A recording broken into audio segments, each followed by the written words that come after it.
pelaku dan pemilik Srewangi. Dan Bapak jangan ragu lagi Pak, Srewangi itu kenapa? Bisa nasi banyak Srewangi tahu banyak kita. Bapak jangan takut Pak, karena Srewangi ini turunannya, minyaknya bahannya Pak.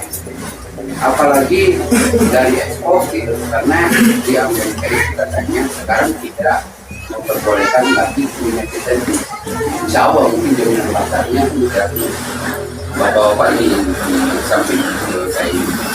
Artinya saya itu berharap Srewangi Bapak itu harus berkualitas. Berkualitas itu apa? Pertama dari kualitas. Saya sudah mendapatkan sensor Srewangi Bapak itu jenisnya masih jadi saya lihat. Dan Srewangi Makmur ini ada dua macam Pak. Ada yang Srewangi batang merah dan batang hijau. Setelah kami analisa dan riset, ternyata yang bagus itu Srewangi yang batang merah.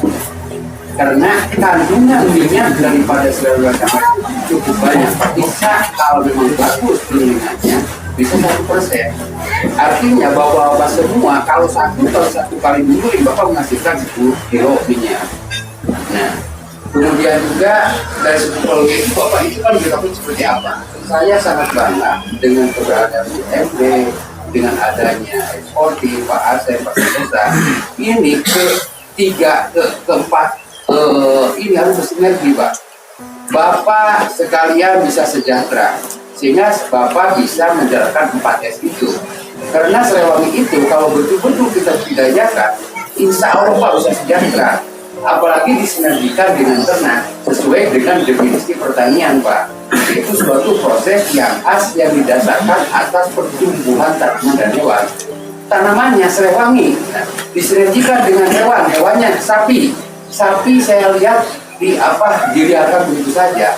Nanti mungkin atas bimbingan Pak Direksi UMB dan juga Pak Asep Desa. Sapi Bapak kalau memang Bapak taruhlah 1 hektar punya 1 hektar, Bapak harus punya 5 ekor sapi. Tapi sapinya tidak digembalakan, tidak di jadi ada kandangnya gitu Pak.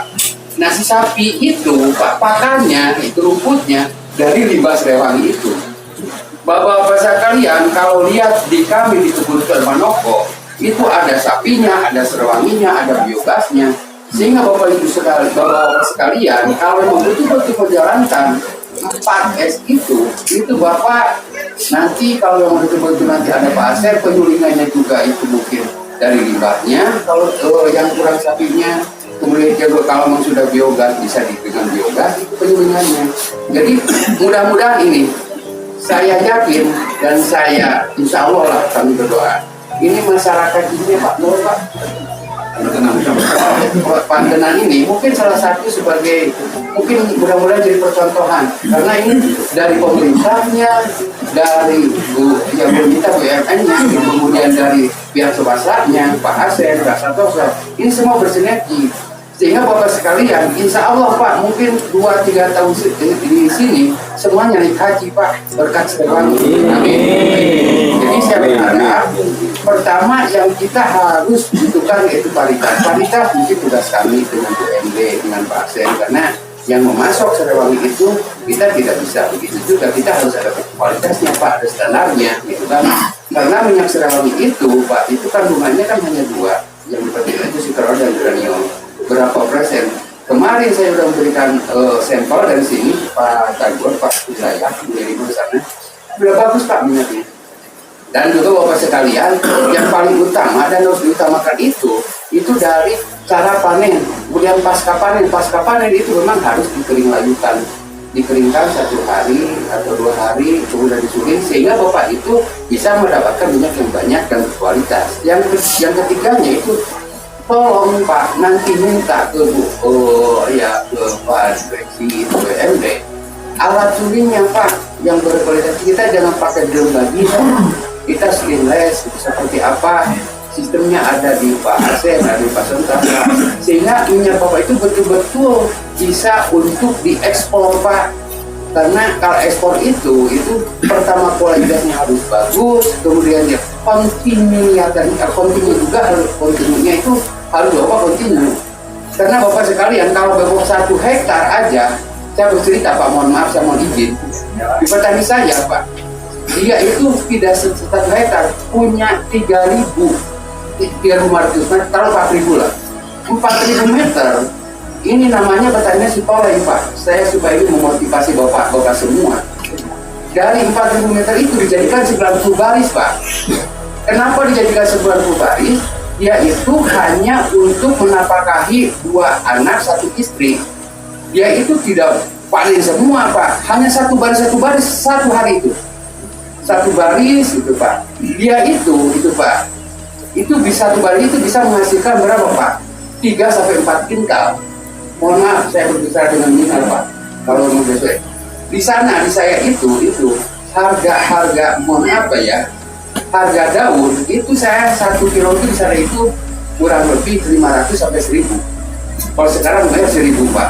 Itu 1 baris itu dapat 3 kintal, 4 kintal. 1 baris dapat 300.000 sampai 400.000 Pak. Yaitu 1 baris sehari dapat 300.000 sampai 400.000. 2 sampai ke 90 baris, 50 balik lagi Pak. Gaji apa Pak menghasilkan 300.000 sehari gitu Pak. Sehari sebulan gaji 9 juta, gaji siapa Pak? Dan itu bisa mensejahterakan bapak-bapak semua gitu kan. Apalagi juga oleh BUMD, kemudian PT eksportir. Dari 4.000 meter, kalau bapak saya mungkin banyak Pak, hektaran nih Pak ya. Itu harus lebih Pak gitu. Nah jadi itu motivasinya. Jadi Bapak semua, makanya saya yakin dan insya Allah Bapak kalau fokus berkomit dengan budidaya Serewangi atau Musang Serewangi 2-3 tahun Bapak insya Allah akan berangkat semuanya. Saya yakin Pak. Tapi dengan catatan fokus berkomit, kemudian juga karena Sitoleng ini yang punya 4.000 1 baris itu, dia itu mengerjakan setelah sholat subuh dia ke lahan, ke ladang. Jam 9 sudah beres Pak. Dia langsung angkut Pak di Piala itu, langsung bawa ke pabrik, langsung bawa di bawah uang. Jam 9, jam 12 setelah sholat subuh dia balik lagi, dia membersihkan rumpun-rumpun yang daun-daun yang tua itu sehingga merangsang pertumbuhan tunas. Saya lihat Pak di atas tadi ada 2-3 rumpun itu bisa sampai 5-10 kilo Pak. Kalau kita jarak tanam Pak 1 kali 1 aja, kalau sehektar itu masih 10.000, berarti 50 ton Bapak sekalian 1 kali panen. Kalau memang betul-betul Bapak mengusahakannya secara menurut SOP. Jadi Pak.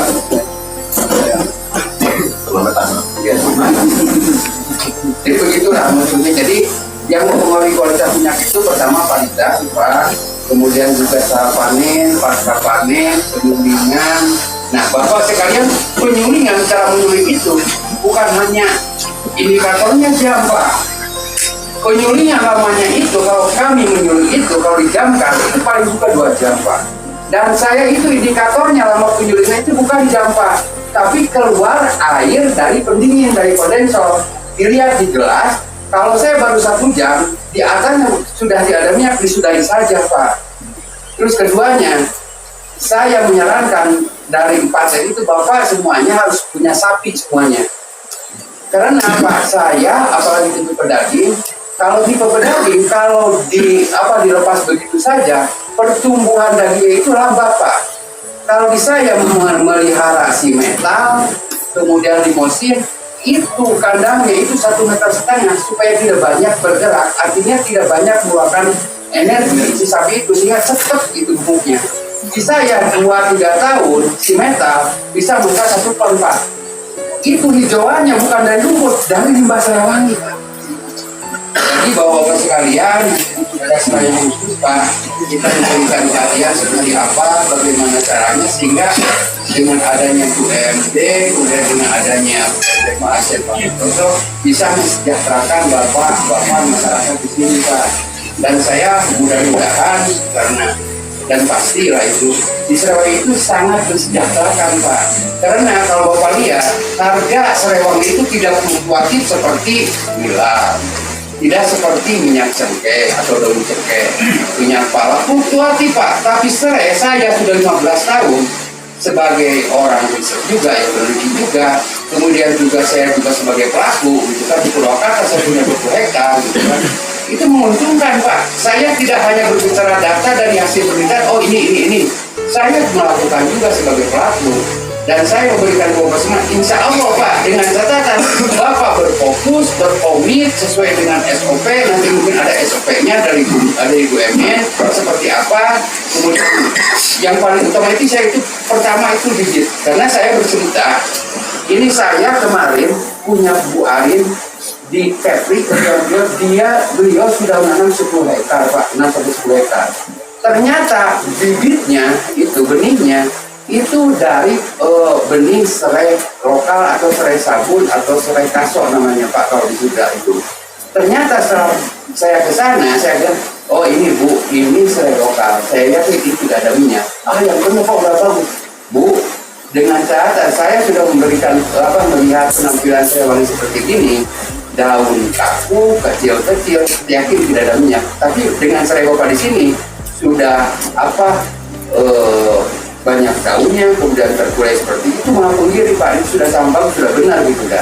Nanti kalau memang ada supaya ini silakan dengan BUMD-nya seperti apa, dengan Pak Sen juga seperti apa, itu di luar kami. Kami hanya memberikan yang mungkin sedikit kita sama-sama belajar, berdiskusi. Jadi nanti tolong kalau memang ada pertanyaan, Bapak kumpulkan, kalau misalkan saya jawab. Yang jelas saya memotivasi Bapak, insya Allah berniat yang membacakan basmalah, Bapak berusaha untuk beribadah untuk anak istri dan untuk mereka ibadah haji. Insya Allah berkah Pak. Saya yakin berkah. Apalagi Bapak bisa menjalankan dengan 4 S-nya itu, yaitu serewami dan sapi Pak. Jadi Bapak itu, karena begini Pak, saya mohon dengan sangat ke Bapak semua, kalau Bapak punya sapi yang dikandangkan, Bapak pertama keuntungannya, kalau mau masuk biogas, Bapak punya biogas. Yang keduanya, bahwa Bapak semua punya pupuk kandangnya Pak. Pupuk kandangnya itu untuk serewangi juga, gitu Pak. Terus yang kedua juga, serewangi itu mohon maaf Pak, sekali lagi, jangan pakai pupuk buatan Korea, ZA, KCL, NPK, jangan Pak. Karena itu selain merugikan bawah semua, walaupun memang tanamannya subur, itu cakep, bagus, gitu, tapi kandungan minyaknya sedikit Pak.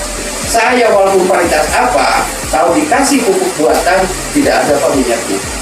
Taruhlah citrona itu 2 sampai menghasilkan 1,4-1,5% redemennya, artinya dari 10 ton itu bisa 14-15 kilo Pak. Tapi kalau dikasih pupuk buatan, ya apa paling juga 0,5-0,6. Jadi saya berharap bahwa semua ikut juga melestarikan lingkungan Bapak semua. Jadi kalau dikasih pupuk buatan, selain mungkin mikroorganisme dalam tanahnya mati, kemudian kesuburan tanaman juga mungkin jadi berkurang, karena yang itu kan unsurnya saja. Tapi kalau pupuk kandang Pak, mikroorganisme dalam tanah banyak, humus banyak, serewanya bagus, dan juga kalau Bapak semua serenya disuling cukup bagus Pak, itu sudah cukup tinggi minyaknya. Jadi kami telurkan nanti secara detailnya bagaimana, saya mungkin karena ini mungkin waktu dan mungkin banyak nanti berdiskusi, kita sama-sama berdiskusi seperti apa Pak. Mudah-mudahan Bapak semua ada pemasarannya. Bapak berusaha untuk beribadah untuk anak istri dan untuk mereka ibadah haji. Insya Allah berkah Pak.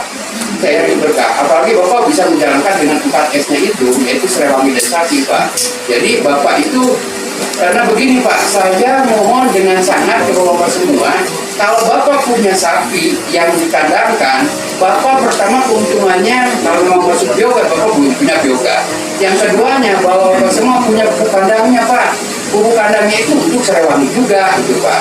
Terus yang kedua juga, serewangi itu mohon maaf Pak, sekali lagi, jangan pakai pupuk buatan Korea, ZA, KCL, NPK, jangan Pak.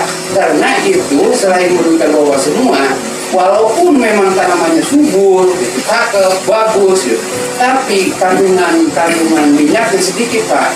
Saya walaupun paritas apa, kalau dikasih pupuk buatan tidak ada Pak minyaknya. Taruhlah citrona itu 2 sampai menghasilkan 1,4-1,5% redemennya, artinya dari 10 ton itu bisa 14-15 kilo Pak. Tapi kalau dikasih pupuk buatan, ya apa paling juga 0,5-0,6. Jadi saya berharap bahwa semua ikut juga melestarikan lingkungan Bapak semua. Jadi kalau dikasih pupuk buatan, selain mungkin mikroorganisme dalam tanahnya mati, kemudian kesuburan tanaman juga mungkin jadi